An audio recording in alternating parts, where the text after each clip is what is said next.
Ok, on va voir si on peut utiliser une spirale. Puisque je voulais donner l'impression de spirale, ben autant démarrer d'une spirale. Je zoome en arrière et je vais tester ça sur la droite du document ici.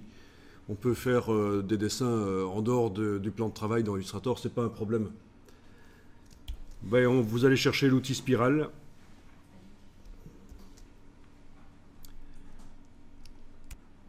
Donc derrière l'outil trait, vous avez l'outil arc qui, à mon avis, vous servira pas beaucoup. Et vous avez l'outil spirale.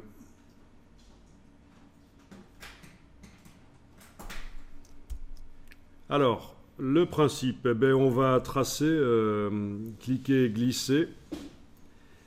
Le principe, c'est que vous gardez le bouton de la souris enfoncé, parce que si vous lâchez, comme je fais là maintenant, ben, c'est foutu, la spirale ne peut plus être modifiée.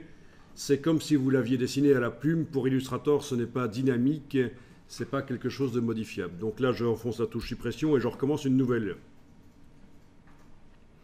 Bon, avec la touche contrôle du PC ou commande du Mac, vous déterminez les deux diamètres de la spirale, vous voyez.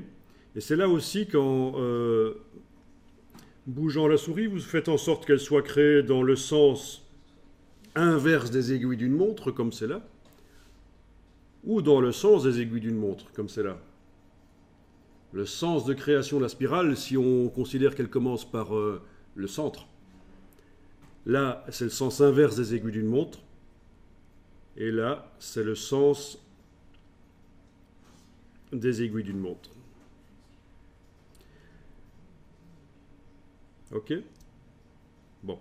Quand je lâche le bouton de la souris, non, pas le bouton de la souris, quand je lâche la touche contrôle du PC ou commande du Mac, je peux déterminer la dimension de la spirale. Ok. Vous avez les flèches haut et bas sur le clavier qui vous permettent d'ajouter les vecteurs ou d'en retirer, toujours pendant que vous êtes en train de dessiner la spirale.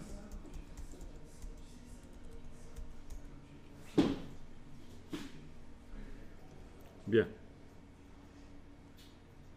Bon, ben faites une spirale pas trop complexe, qui ressemble un peu à ça, voilà.